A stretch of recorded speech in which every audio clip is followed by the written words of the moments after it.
literally, I go to touch it and I get the spinning wheel of death. Yeah, I've gotten mine.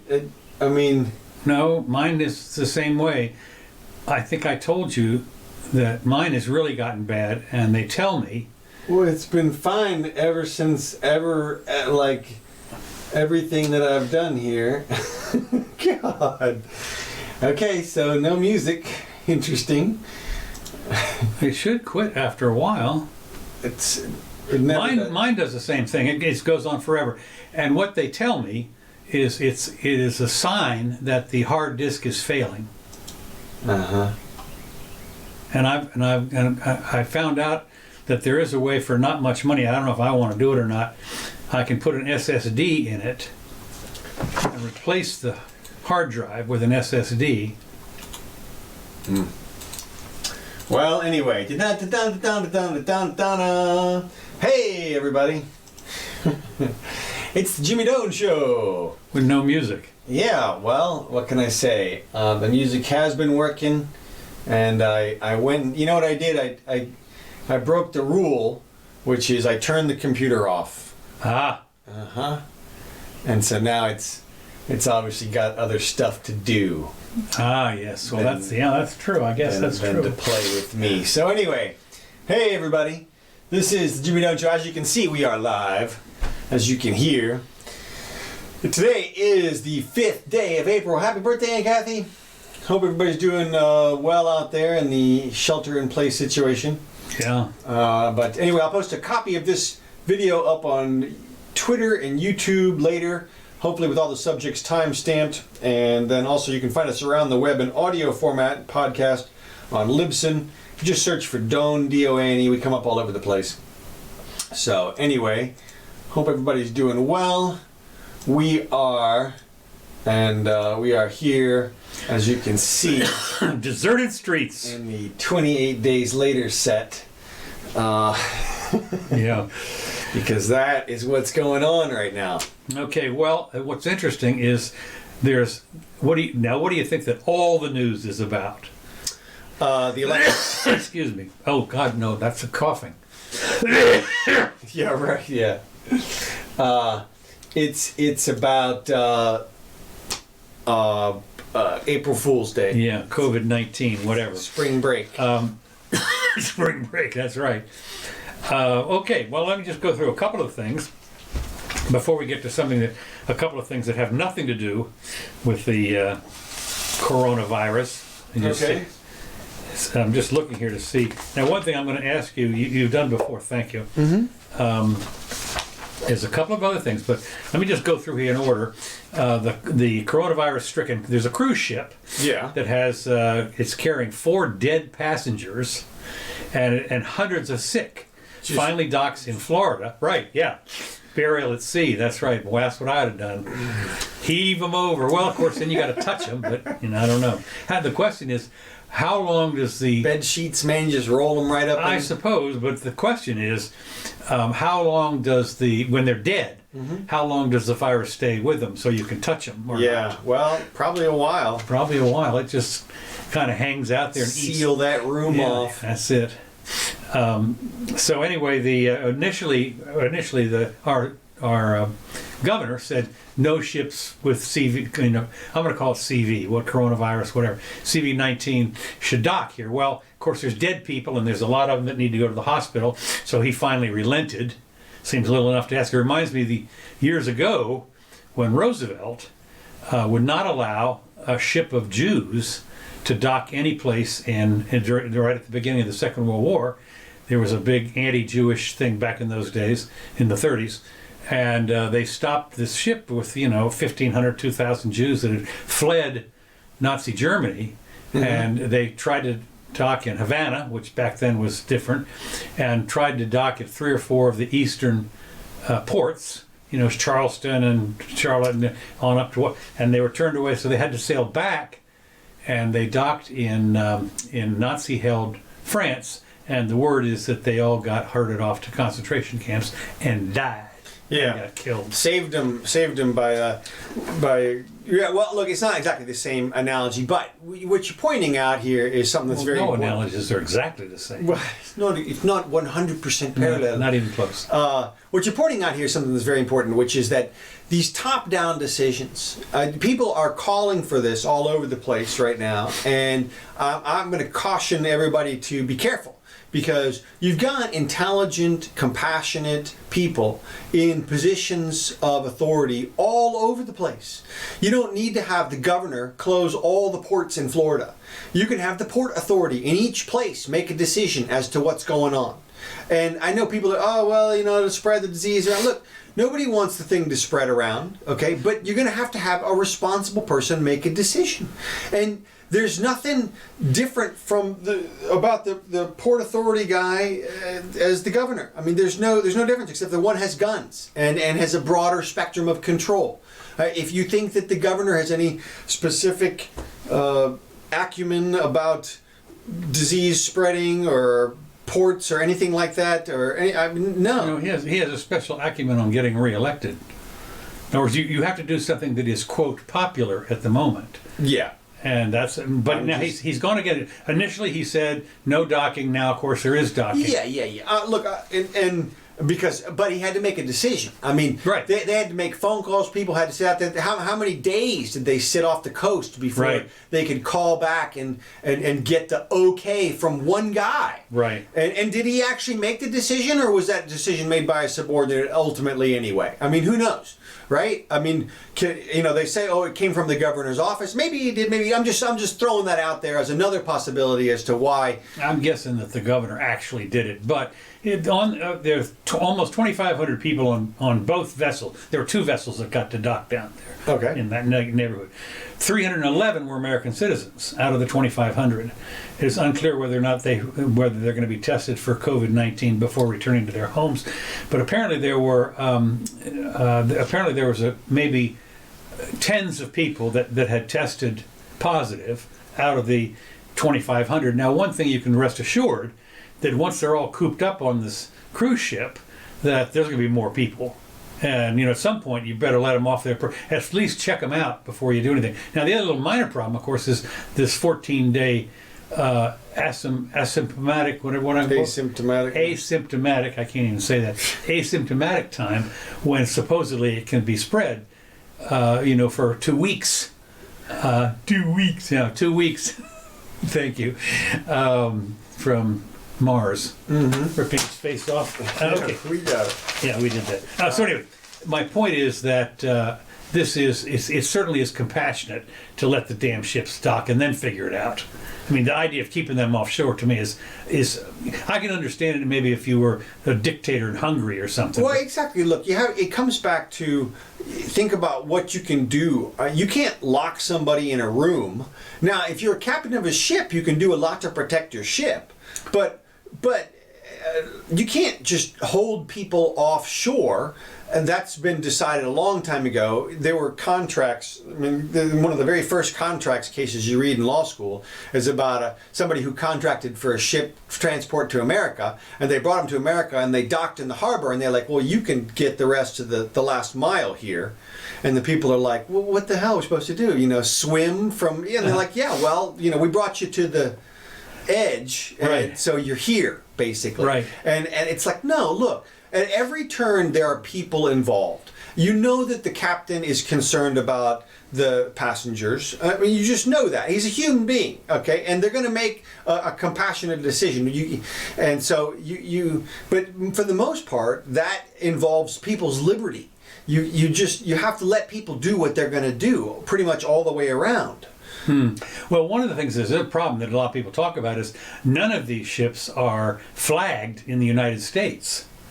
Yeah. There's Libya or some other Philippines or something, and almost all the people on there, the crew out of the 2,500 people, 1,000 of them are crew. Right. And well, that's a factor. That's because all those places can provide labor in ways that the United States can't because of our regulations. Right. And so it doesn't. You can't compete with those people with their the flagging of those ships in those countries in order to operate there. Well, that's all because we've got stupid laws. Well, yeah, it is. I mean, we got this ones where everything that goes. What is it? The Jones Act or something is what it. Well, yeah, there's that one. Yeah. And that's the one that if you want to ship something from San Francisco to Hawaii, it's like 5 times the money than if you ship it from Japan to Hawaii. Yeah, well, you got to go through. You got to go to American port first, but this.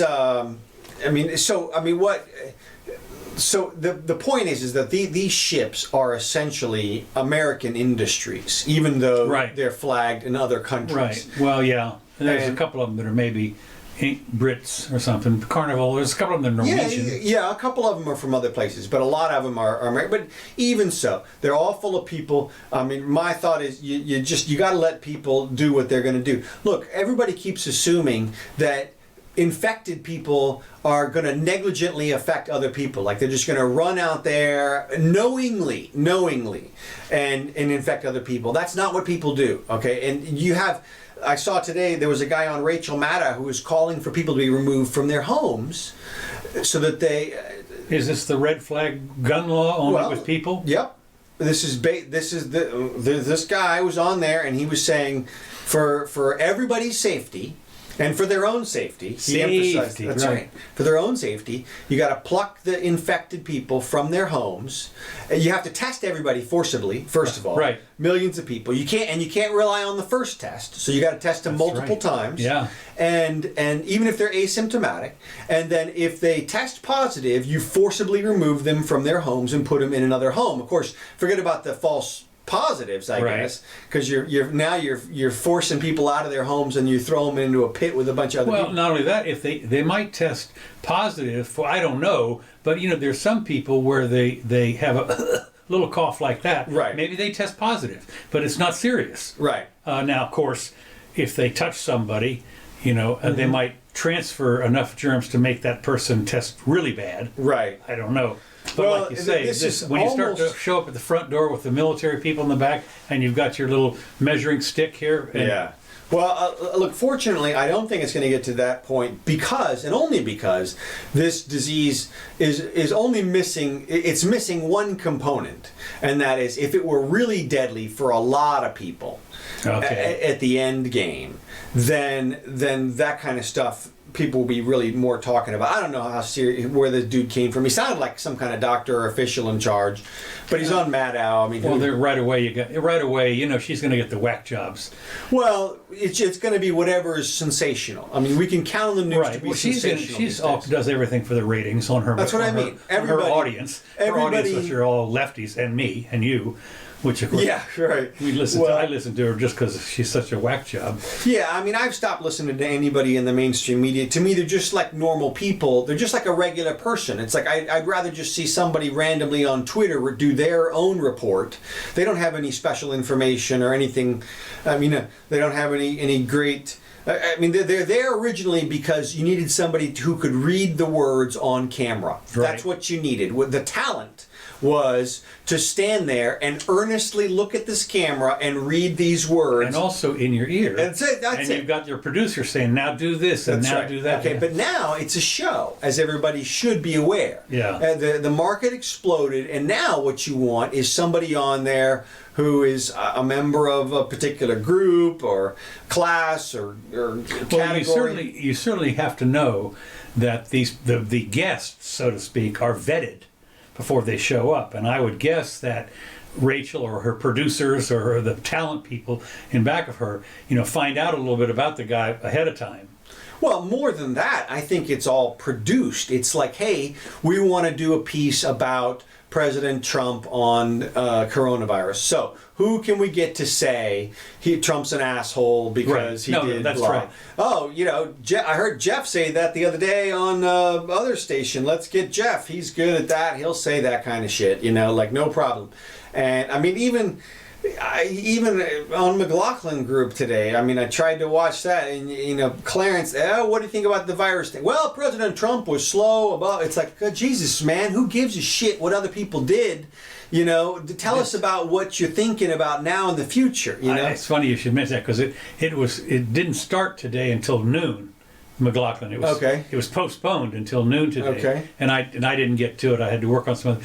But this reminds me of something: shoulda, coulda, woulda. Well, exactly. I mean, that's the whole thing. You're sitting there, should have done this, could have Scott done Adams that. pointed out the one thing that everybody's making is there is not a problem that you can say that you can't say about that should have been solved earlier. Right. Because if it's a problem, by definition, somebody could have solved it before it became a problem. Right. So, like that's the criticism of they should have done something sooner. You know, I watched the timeline, interestingly, of the release of the coronavirus. There is a good guy online I follow named Potholer. I say good. He's a good researcher. Okay. And if you look at him for the stuff that he finds this great information.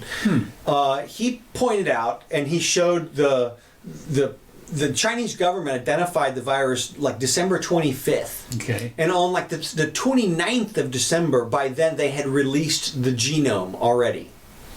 Really? They sequenced it. No kidding. Yeah, I exactly. didn't know that. Yeah, and they released that to the world in December, but then they had he went through this great thing where the virus was detected in somebody, and that person was referred to an ophthalmologist. Well, the ophthalmologist got the information and was like, "Hey, this is going to be a bad situation." Well, that's the guy that they put under lock and key because he tried to blow the lid off of it, and Potholer has that guy's confession that he writes out to the Chinese government for disrupting public.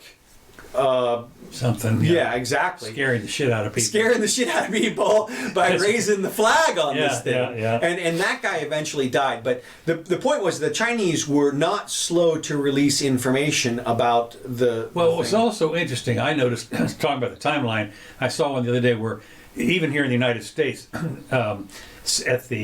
towards the end of January, there was the "don't worry about it" kind of stuff floating Yeah. around. And within 2 weeks, they said, "Wait a minute, it is serious." Right. So they knew that halfway through February that we had a real problem, and we're going to do something about it.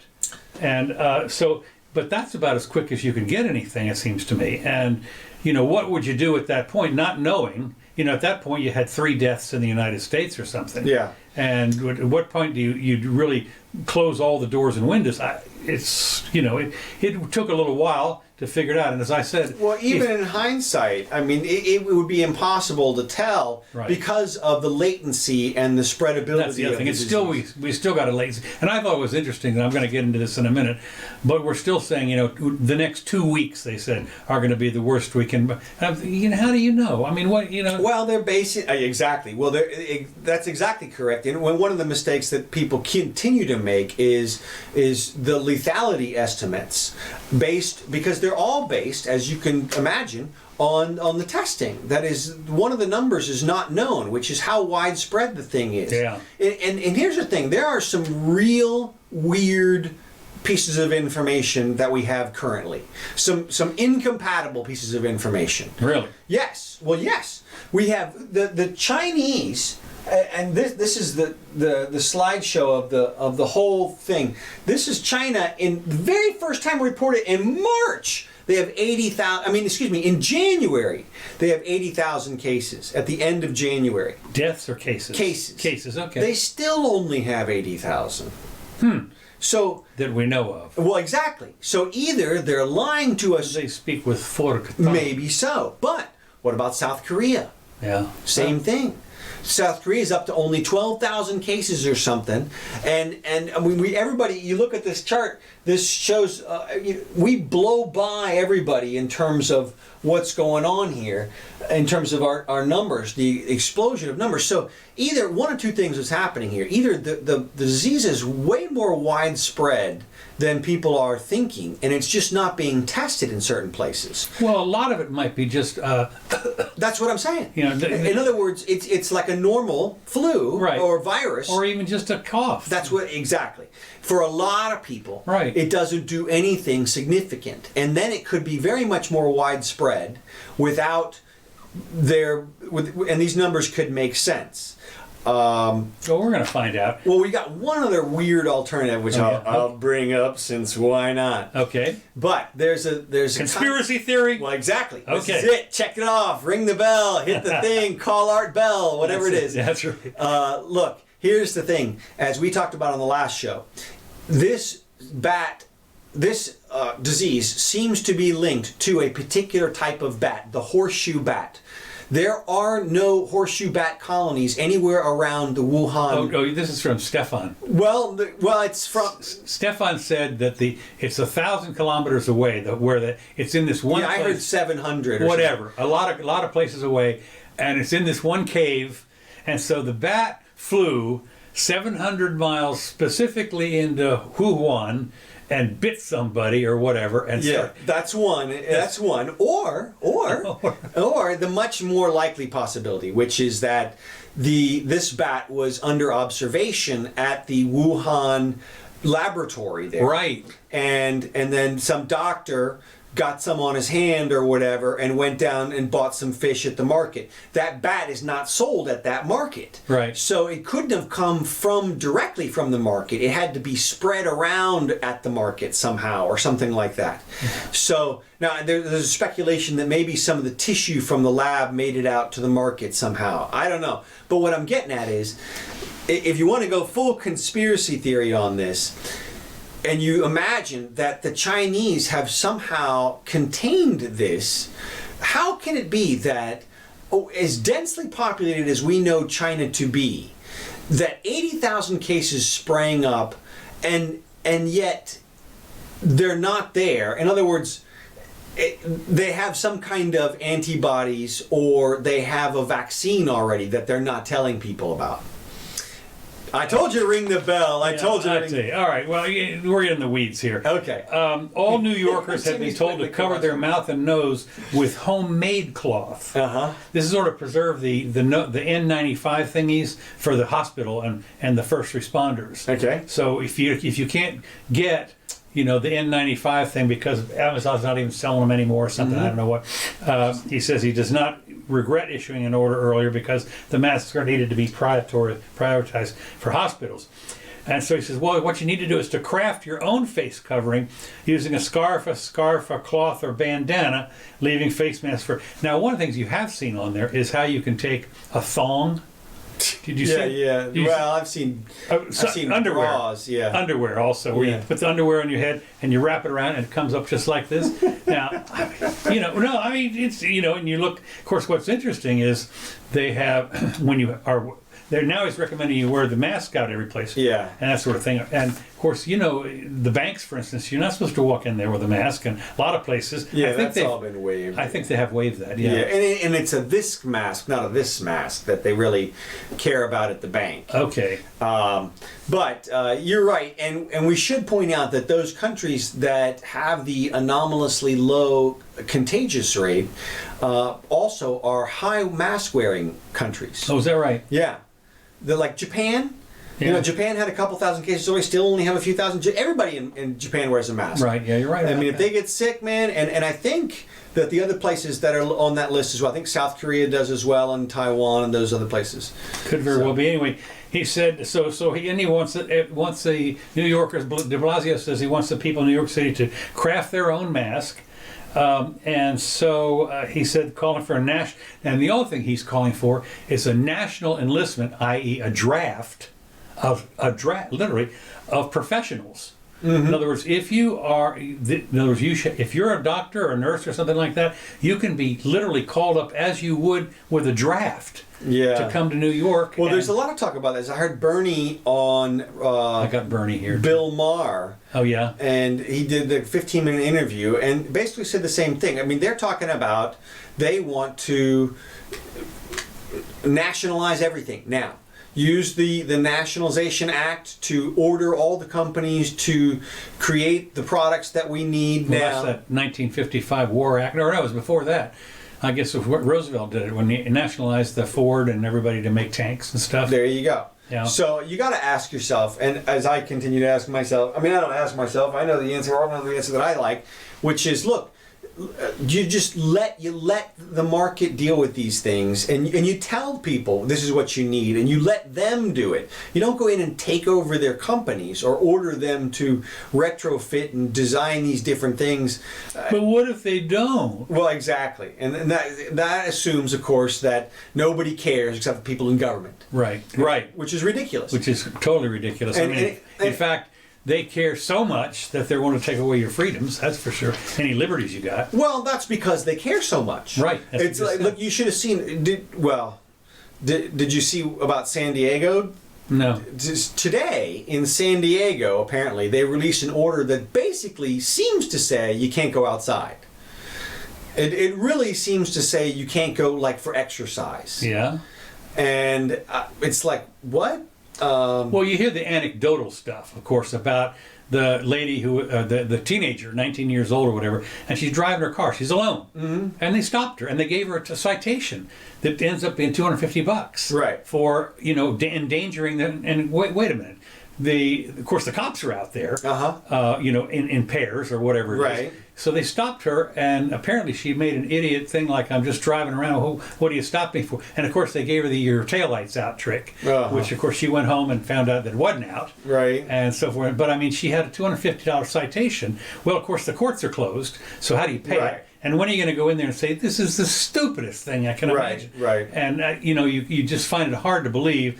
Although, I would guess that 99% of the judges would say, hoot them out of the place. Well, no. Look, it's going to come down to there's going to be an official decision about these things. Really? Because, yeah, there'll be a group of people who come forward and say, look, 800 of us got ticketed over the weekend or whatever because we were out at the beach by ourselves or something. And it was ridiculous. And then the mayor or whoever will come out and either they'll say, well, we waive all those tickets, or they'll say, no, we're enforcing those because you guys are assholes. And the judges will say, well, that's the law. Here's your $500 fine. And on the back end, though, you get a grant which will help you pay for that. No, you can have a small business loan to pay for. Well, of course, one of the little minor problems, it seems to me, is that I saw here in Florida, for instance, they closed the beaches.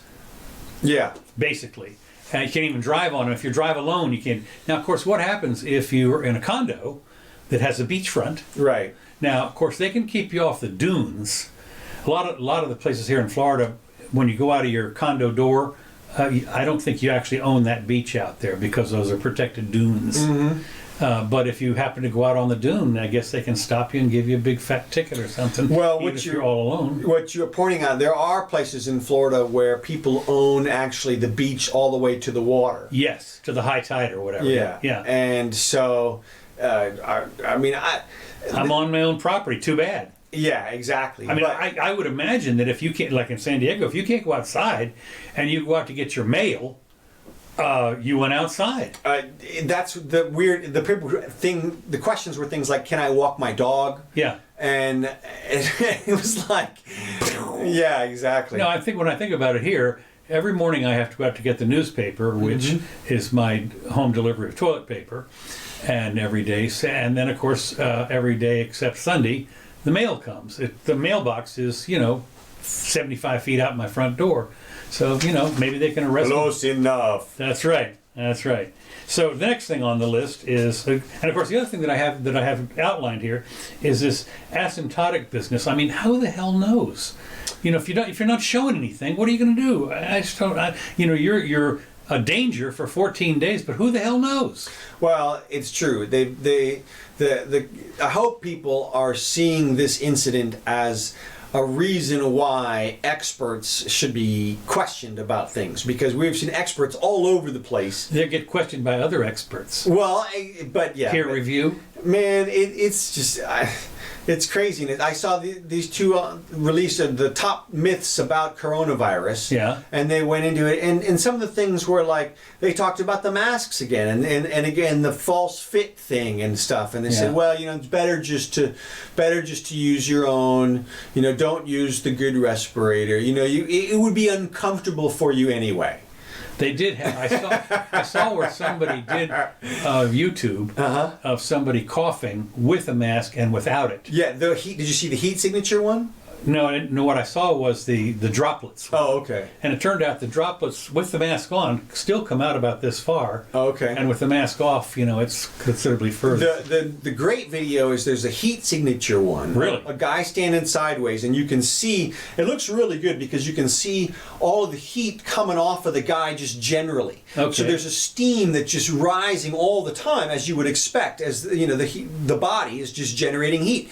But there's quite a bit of steam coming out of the guy's mouth and nose area, as you would imagine. And the guy's talking, and so it's puffs of air. Right. And then the other one has just the mask on, and you can see all the other steam, but very little around, a little glow around the mask, but not as much. It's just a very good indication. You can see clearly, look, everybody knows the masks work. When you go online, if you go to sexy doctor costume, the person has a mask. Yeah. I mean, because that's one of the doctors. It's like a stethoscope and a mask. That's the doctor. You're a doctor. That's what the two things are. I mean. Oh, speaking of which, let me just, as one thing to put in there, we will not be having this show on Wednesday. I'm being operated on. They got anything to get out of a show. Anything to get out of a show. Well, I thought it was interesting because, needless to say, over at Shands, where I'm going to have this operation, they have, apparently they're letting in the COVID-19 people, but I'm thinking, for me, I'm supposed to walk in there and then go into the operating room. You get to walk right by. Right by, I guess. I don't know, but we'll see. I may not come home from this, but they're going to put me out while they do the stent business. So anyway, last show, collector's item. Yeah, collector's item. Last show. Biden says the Democratic convention may need to be virtual. Yeah. Can you imagine? Now, first of all, didn't they already postponed it until late August or September or something? Yeah. Okay, that's August, number one. Yeah. But now it's going to be virtual. So have you ever seen the inside of the Cow Palace or wherever it is where there's like 5,000 people in there or something. Yeah. So everybody's going to be on Skype or Zoom. Hey, look, here's the thing. The convention is a dinosaur. The convention is extinct. It is dead. It doesn't do anything. Everybody knows what's going on here. There's a group of Democrats who are in charge of the Electoral College votes for the Democrats. And they're going to pick somebody, and that person's going to get those delegates. And that's just the way that it works. All that stuff is just a show. Oh, look, we're marching around with our sticks and everything. All those people are just tools. There's a group who controls all the votes already. Right. So you don't need all the show. Just let them pick who they're going to pick. And the only question is, are they going to Charlie Brown football Biden? Yeah, and have a mayor, a New York governor come in. Of course, then the other thing, the big deal is the vice president. Well, yeah. Well, I saw where Biden's already put together an exploratory committee. Yeah, well, he's trying to nudge Bernie the rest of the way out, and he's trying to also obviate the need for a convention, which he should be. And he obviously has some powerful people behind him because his messaging has gotten so much better. Really? Oh yeah. I mean, it's how's he doing messaging? Well, actually, the last couple of efforts, they locked him in the basement, which was the right thing to do, but they left a camera in there with a microphone apparently, and so he's done like some stupid podcasts where it looks like he doesn't know what's going on. Yeah. And like looking over the camera or something. No, I mean it makes ours look like super professional. Okay, I mean top notch. Now you need to know. That's right. Yeah. So well, I thought this was interesting that Biden has said, along with Bernie, has said that we need at least 2 more iterations of the coronavirus relief package passed last month. 2 more. Okay, now at least 2 more. Okay, now this one is the $1,200, which of course they're now hedging, saying might be a couple of months for some people, especially if you're going to get a check. Yeah. Might be a couple of months before you get. Otherwise, even if it's going to be deposited into your Social Security, don't wait around too long for it, or because it's not coming right away. But I thought that 2 more iterations. So now the real jockeying begins, and I saw where Nancy Pelosi has said one of the things that she wanted, which is obviously a sop to her constituents. She says, well, maybe we don't need that this time. Something that was obviously political. Look, when they first went in there, as you pointed out a few episodes ago, it started out at $2 billion. Right, $2 billion. It very quickly went to 8. Right. And then they threw the billion handle out of there and Out. just went straight to trillions. That's right. Ends in illion. I mean, it's a gazillion. It's already more zeros than anybody's keeping track of. That's right. So who cares? And that's what they said. Listen, at some point, Trump's people met up with Nancy's people and they said, wait, you mean you're not in opposition to spending? It's just a question of what you want to spend it on? And the other guys were like, yeah, we just want spending on our stuff. So the compromise was everybody gets everything. Now that was the first bill. But even that, they realized, well, they realized, why stop here? That's I right. mean, why not give money to literally everybody? That's right. And so, well, I'm going to talk about that here. The people are lining up. Oh yeah, for the money. I mean, ours is very important. Well, also. this next one is going to be the firefighters and the police people. It's going to be a giant grant bonus to all the doctors and nurses and EMT. Okay, we're going to talk about that. There you go. But I did want to mention this: that according to, as of this morning, there in the United States, 312,000 cases and 8,500 deaths. Okay. In this, out of 320 million people. So. Really? Well, exponential, you're going to see, instead of 8,000 deaths, you're going to see 16,000 by next week or in 2 weeks. Yeah, okay. I mean, we put the numbers up there. The weird thing is, again, how come it stopped in other places? Well, let me go through a couple of things. In Australia, the Prime Minister has ordered all foreign tourists to go home. Yeah. And what's happened now, one of the reasons is, as always, there were two bad incidents, and that is where fraternities got out and they went on the beach or something, and they all congregated, and there was a bit of a dust up when the cops or whatever tried to disperse them, and they got hollered at and had sand thrown at them or something, and they took this as okay, and they were there on student visas anyway. Get out of town. As of now, you've got a certain amount of days to get out of here. Now, of course, what's happened is the secondary effects of this is that suddenly airline tickets, which used to be a couple $100, are now £1,000 or something to get out of Dodge, because there've been canceled flights and there's no seats, and they're bidding for those seats to get out. And I thought that one of the little minor problems they have is where no more than 10 people. They've done the same thing apparently down there. No more than 10 people. What I can tell you from personal experience, as a student years ago, 50, 60 years ago, when I was traveling, I would stay at hostels. You didn't have any place else to stay. There was 20 people in a room. Yeah. Bunk beds and stuff. I mean, where are you going to go? If they're telling you can't gather together, and you got a half a dozen or a dozen and a half people in a room, and now you have to get out, you're screwed.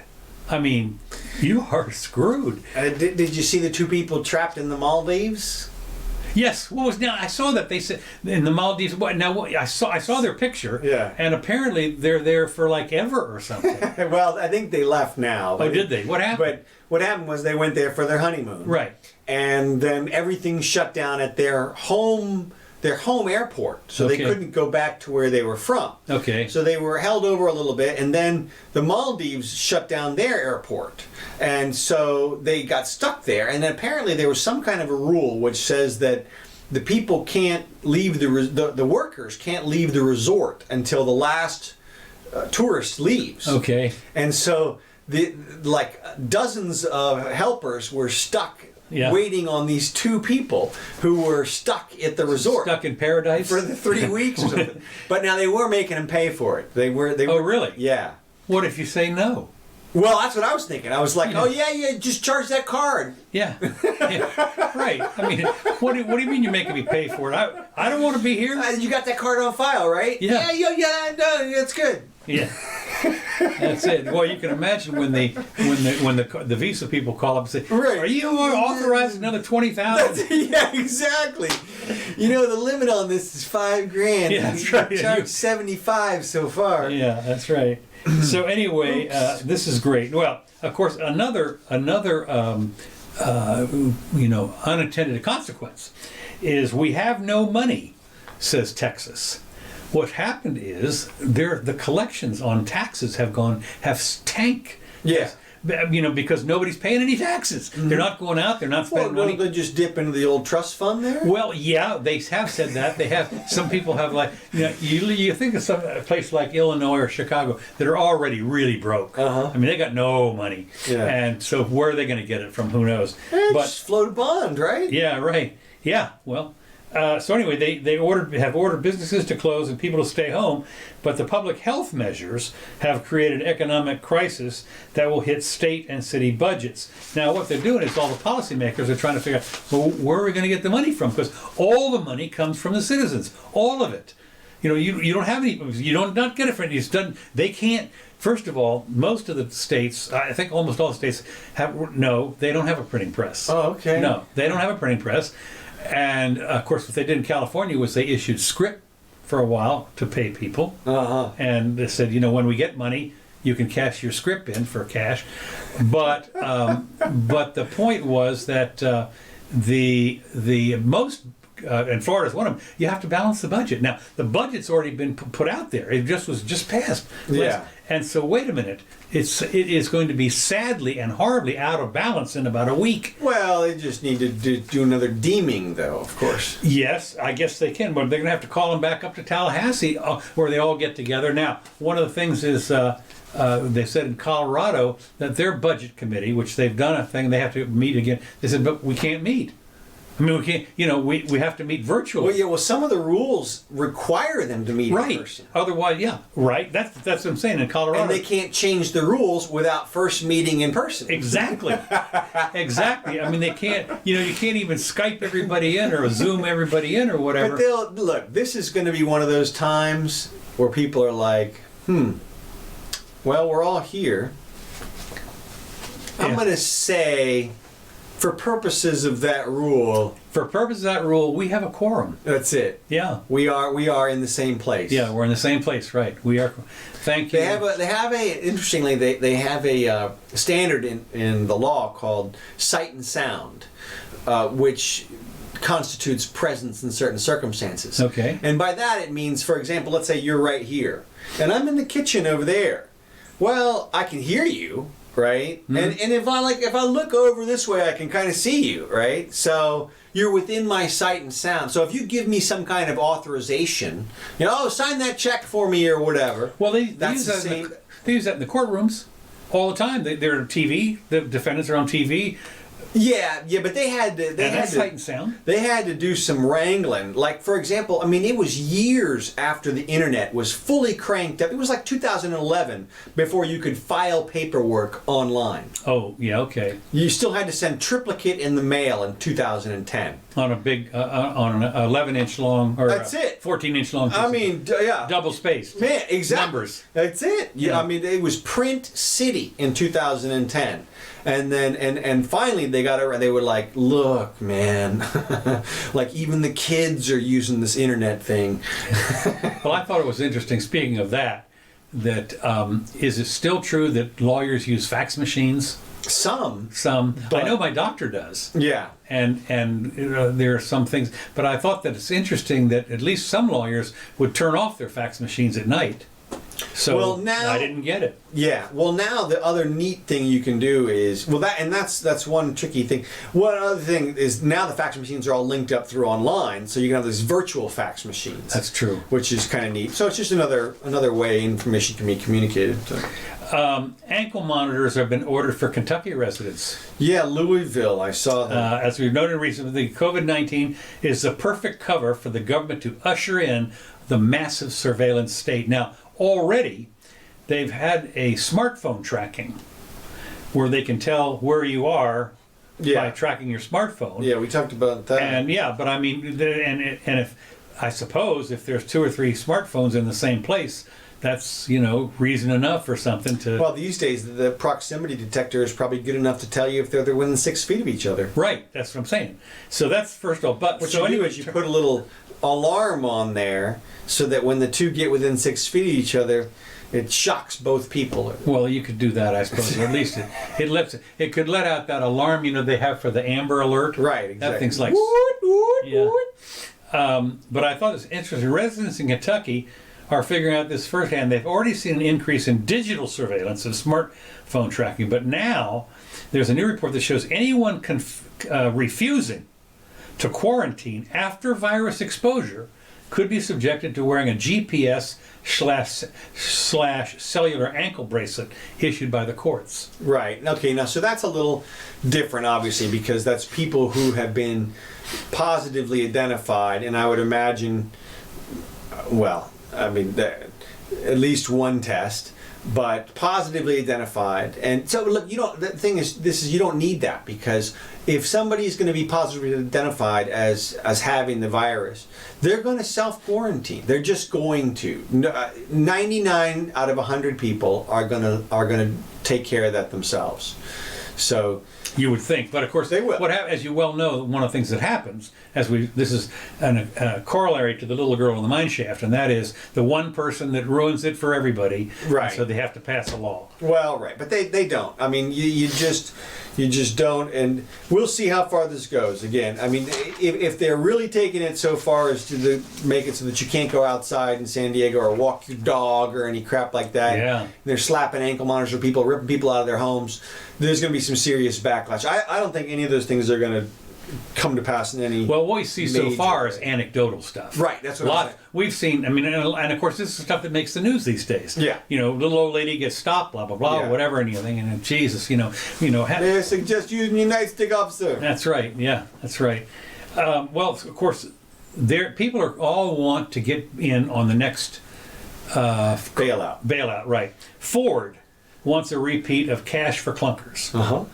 And one of the things they said in here is they have a real problem there that nobody's buying cars. Yeah. For obvious reasons. I mean, first of all, I guess there's hardly any salesmen over there. I mean, if you got to be 10 feet away, 6 feet, wherever far away from people, your salesmen are out wandering in the middle or something. And then if you're going to sit down and do the contract, I mean, across the desk from what? You can social distance and do all that stuff, but it is another area of people are going out touching the same door handles. Absolutely. I mean, yeah. Well, no, that's right, exactly. And driving around or whatever it is. Yeah. I mean, basically, apparently, I would guess that this has happened in two places. One is houses being sold, like Yeah. who's showing them. Seriously, open house? Open house? Yeah, no, I don't think so. Well, I did have two of Ms. Jimmy's clients, interestingly enough. One of them has said that nobody is coming by their house, and the other one said this has been shown 5 or 6 times or something like that for their house. Now, it might have to do with the price, Right. and something. If it's a 4.3 for $100,000 in a nice neighborhood is what it'll get shown. But if it's a 2.1 for $500,000, it might not get shown quite as often. Interesting dynamic in the real estate market, and you've got that depressing it. Then you've got all-time low interest rates, Right. which you would think would help raise the You would price think, a bit, right? and yet then there's these concepts of.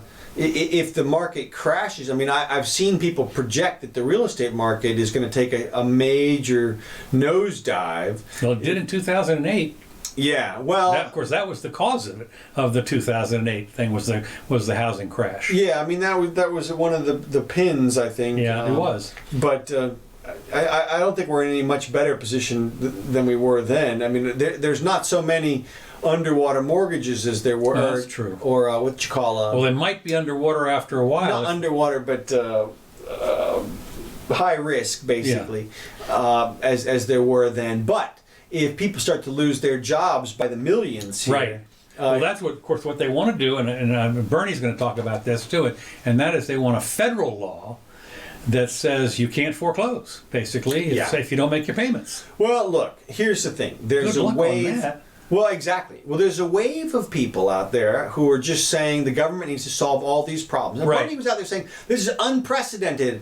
I was like, look, except for 1918, I mean, we've done this before. Right. And, I mean, this kind of stuff happens. We know about plagues.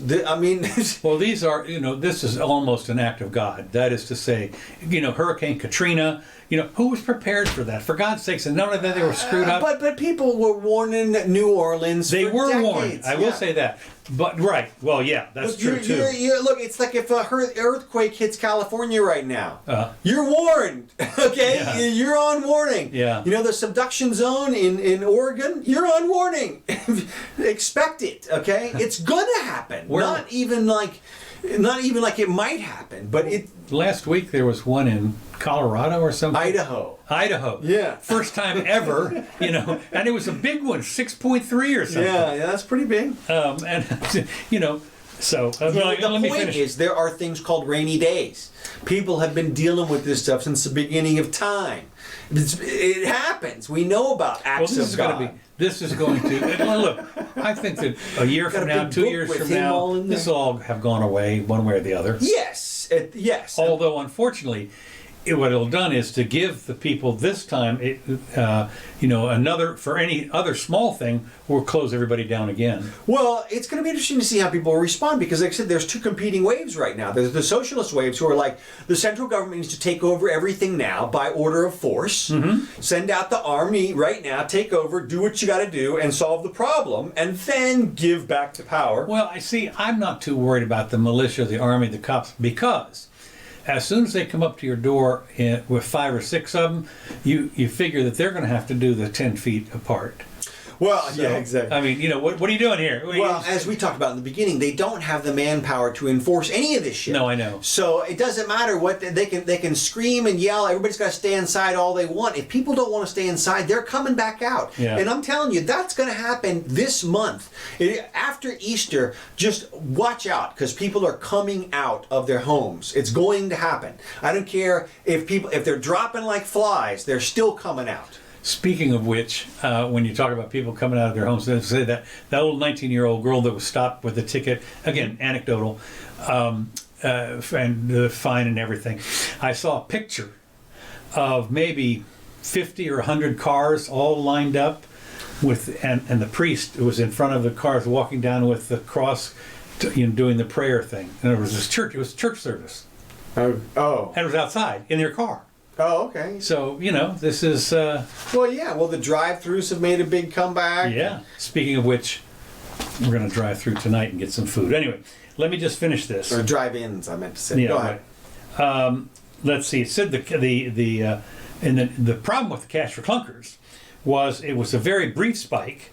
And, of course, what happened is a lot of these people were going to, their car was kind of getting old anyway, and you may not get all this extra money. And what it did is they said when they did the graph on it, there was a spike and then it dropped off because future sales went away because people had bought the new car or whatever it was and gotten their cash. And of course what happened was, the bad part of that was a lot of the cars that were clunkers, so to speak, they were perfectly serviceable. I mean, these were cars that you could get for $200, $300, $400, $500, and they were giving you $2,700. I mean, there are cars here that are perfectly serviceable for poor people, but those were being taken off the market. Well, didn't the people just recycle them back into the market as usual? No, they had a rule that said you had to dismantle them. They had let's see, this was Jesus. That you had to. What they said was you had to do smash them. No. What you had to do was you had to pour this baking soda, sugar, whatever it is, into the gas tank and run them until the engine seized up. Are you serious? Yeah, dead serious. There was a special formula that you dumped into the tank and you ran it, at 5,000 RPM, and at some point the engine would totally seize up. So I'm serious. It was right here in this article.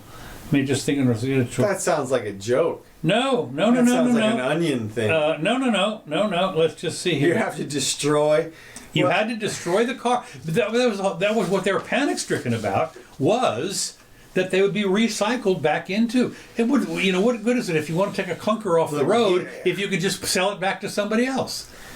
Well, that's... And so they said part of the rule was you had to, and of course, we destroyed them all. They're in the junkyard somewhere. Yeah, exactly. Yeah. No. Well, I'm sure you had sent some kind of proof or something, but still, even so, look, anytime somebody makes a rule that's supposed to help economically that involves the destruction of property, it should raise a red flag. Well, again, that's one of the things when they cash for clunkers. I mean, and of course, what happened is the way the deal is with so you're going to break it. The Ford people have said, we think some level of stimulus somewhere on the other side of this would help not only the auto industry and our dealers, which are a huge part of the overall economy, but will help customers as well. So there's their justification. Everybody will be helped by the cash for clunkers, says the Ford people. Well, right. That's what the illusion right now is, that everybody gets money.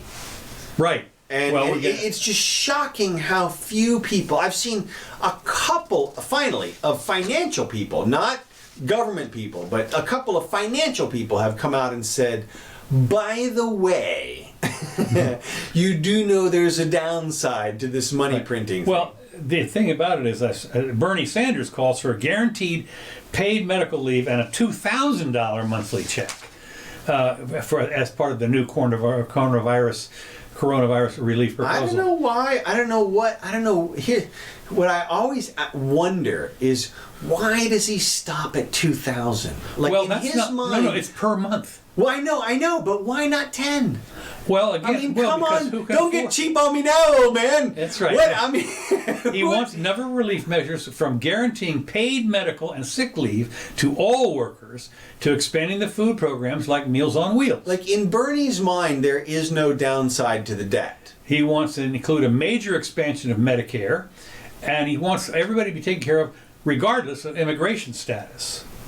Yeah. In addition to further invoking the Defense Production Act, Sanders says payment on all rent, mortgage payments, and forms of debt to be suspended entirely, not just deferred during the pandemic, only to cause financial ruin once they become due. Right. Well, I don't understand why he's not. This is what I don't get.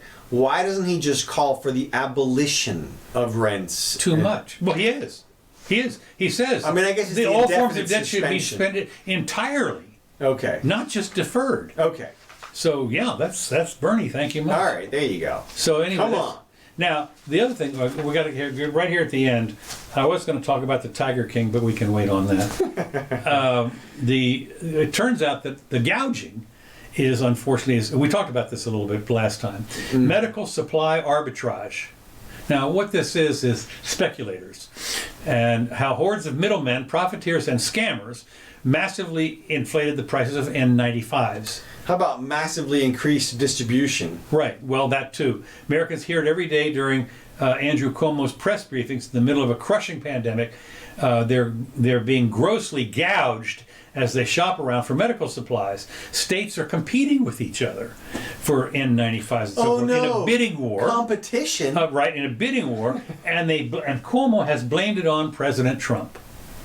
Yeah. Trump is the he's the go-to a whole guy. lot of people look, just the nature, the tone of that articles, but lumping scammers in with profiteers, Right. as though those two things are equivalents. Right. I mean, they're absolutely opposites, and I mean, people don't understand how supply and demand works. I've been fighting people all week about this. There is a need for distribution right now. The distributors have to get paid. The only way they can get paid is with a markup.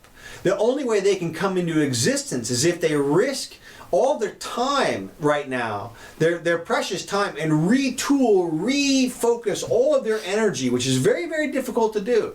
You can't do that just for like a little bit of profits. The only way you're going to do that Well, is if you're going to load up your 18-wheeler from someplace on San Diego and truck it into New York City, I'm charging at 50 cents a piece. I don't think so. Well, exactly. And then not only that, but you have the enhanced risk of the government seizing your property, Right. and just taking it outright from you, being jailed. Right. As a gouger. Right. And this happened to somebody, I think in New York. This guy was selling stuff, and somebody bought it, and when they went to pick it up, they noticed the guy had a bunch of more stuff.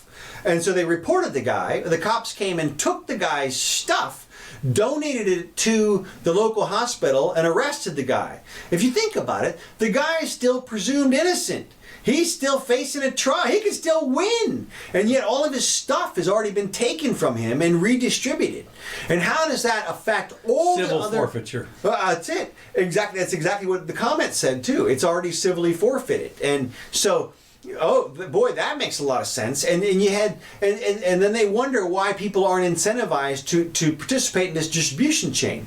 Obama posted a little picture of a fourth grader or a sixth grader or something who had donated 150 masks to the local hospital and was praising this kid for having gone around and solicited supplies from a bunch of places and then went and donated to the hospital. Well, it's too bad they wouldn't let the kid make a stupid profit. Right. So the kid can keep doing it. Yeah. Now he's going to be out of masks, and that's it. As soon as the donations are gone, it's over. But if they could just let him make money, he could go places, find masks, buy them, and sell them, and keep the supply chain open, help himself create a job. Duh. They don't see any of that. It's just right over their heads. Like, of course, the one thing that is the shoulda, coulda, woulda. While the administration's failure to better prepare for this epidemic certainly hasn't helped, the New York Times pointed to another bigger factor, and that is the supply chains have been upset and so forth. But what they're talking about are the people, we're talking to Ms. Jimmy about this, then we can quit, and that is what's the difference between a gouger and a do-gooder? well, exactly. So here's your little person who's a do-gooder, but if this person were to go around and find, solicit masks, say at you got any masks here? I'll give you 50 cents or $1 or whatever it's for them, and then you take that and you go to the hospital and say that'll be $2, and now, but wait a minute, you wouldn't have had any. And now you're going to have to pay $2. Are you going to arrest this person for gouging? At what point is it gouging? What if you go in and say, "I want $10 a piece"? No, that's too much. All right. $5. Here's the answer. Capitalism and Americanism dictate that the kid can charge whatever the hell he wants. If he wants $1 million a mask, that's what he can charge. Nobody will pay that. I was going to say.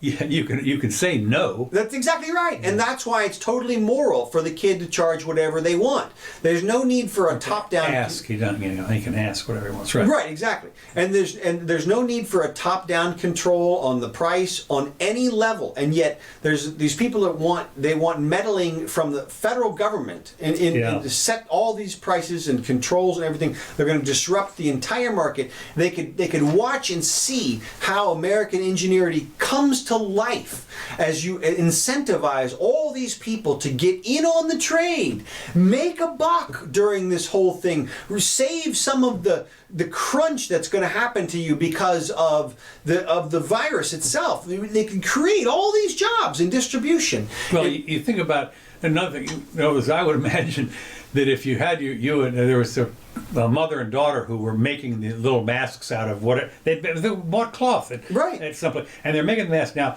you can imagine that if you were in a HOA place, homeowners association. Wait a minute, you're doing business out of your house. That's it. That's number one. Number two, do you have a license for that? Are they medical grade? Exactly. Are they medical grade? And I mean, on and on. You can imagine somebody showing up at the door saying you can't do that, whereas people are buying them. I can imagine somebody arresting the mom and daughter for making homemade masks. There's a group in Gainesville right now that is making homemade masks. Okay. Fortunately, they're a group. And so there's a little safety in numbers. And so they might... They sit at the same table? Maybe, and not only that, but they might get a warning at some point from... Don't be surprised if they get a warning from the authorities. And the only thing they got going for them now is you got the authorities in Washington finally coming out saying, well, go ahead and make your own mask. Don't use ours. That's what the governor of New York said. Right. Make your own mask. They finally save the masks for the needed people. The N95s for the hospital.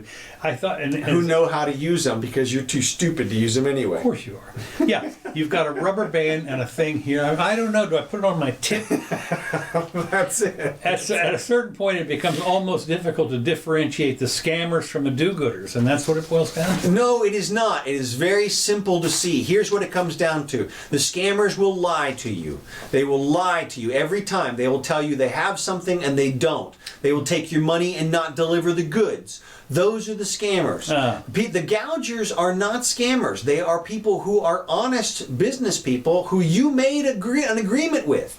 If you agree to buy a bunch of masks for $5 a piece, that's the going rate. And by the way, I heard it was $7. That's what it said here. Andrew Como, it was $5 was last week's price, and everybody was screaming about that. Now $5 is a bargain. Yeah. But the guy they took the stuff from in New York was selling them for $12 a piece. Too much. Well, apparently, according to the top down. But of course, look, everybody doesn't need to worry about it, because that money, that money comes out of people's discretionary funds. It's not like nobody's mortgaging their house or selling a car to get those masks. They're not buying their latte at Starbucks, okay? And nobody's arresting Starbucks for selling them $5 But you don't coffee. understand. It keeps you from buying a lotto ticket. Yeah, exactly. Yeah. So that's lotto ticket money. Okay, now that interferes with state revenue. So. That's right. Yes, exactly right. Now, one last thing that I watched on TV, I didn't realize this, but we have a coronavirus response coordinator. Okay. And she's Deborah Burks is her name. Yeah, oh yeah.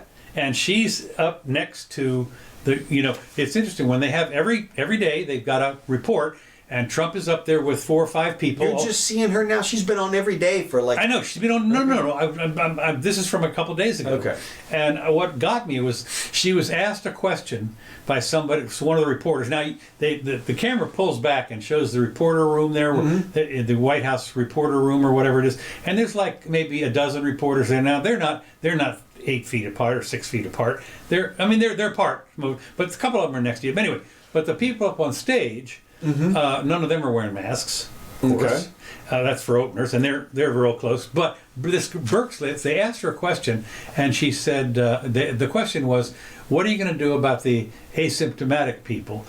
She went on for 10 or 12 minutes and never answered the question. Wow. And I thought, this is a bureaucracy person who is just... Well, there's another example of experts not doing their job. Look, it's harder... I keep seeing it everywhere. I just saw again that somebody said, "Oh, you can't get something from a package from China," and then they said, "Well, why not?" And they said, "Well, because of the amount of time I guess it takes for the package to get here." And I'm thinking, what about airmail? I mean, you get here. It's there the next day. Yeah. It can happen. Yeah. Okay. So look, use your own judgment. Masks work. You got to use them properly. The more properly you use them, the better protection you get. A cloth works. It works not quite as good as a perfectly sealed mask. The little bolt, the fire. Yeah. Well, look. Here's the thing. Oxygen tank on your back. Well, here's the thing that people should realize. Okay. There's the virus at this point, they do not believe is airborne yet. Okay? Really? Yes. It is transferred. That's why they keep saying droplets. Okay. What they're talking about is it can only exist in a piece it's micro water, but it's water. Okay. So that's why the mask does such a great job of blocking it, because the water gets absorbed into the mask and it catches it. Once the virus goes airborne, the masks don't do shit.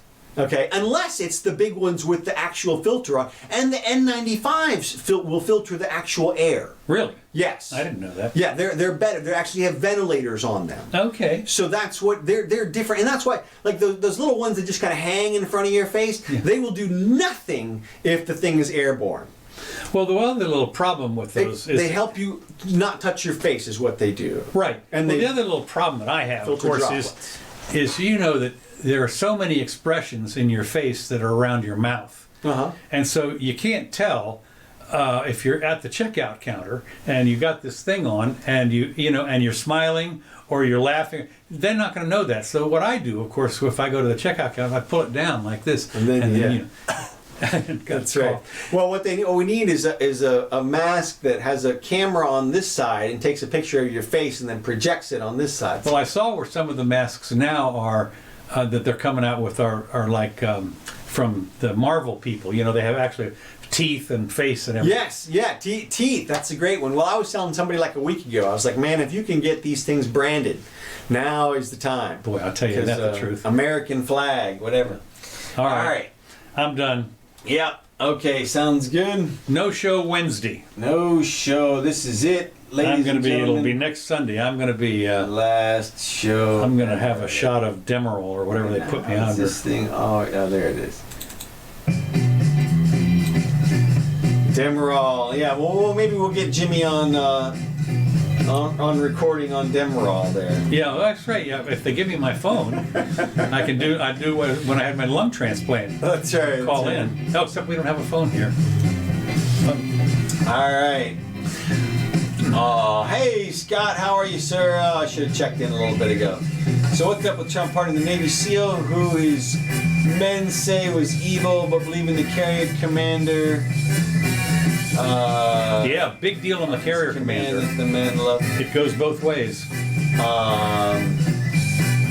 Well, you know, he pardoned. I think the Navy SEAL guy. I didn't think his men thought that he was evil, and this other guy. Yeah, the carrier commander tested positive. Right, I know that. But the other thing was he got demoted or sent. Didn't get demoted. He got reassigned because he had let some people off his carrier or something like that. Well, yeah. Well, also because he distributed the information. Like apparently he blast emailed everybody or something. Anyway, you should see the people that are in defense of him.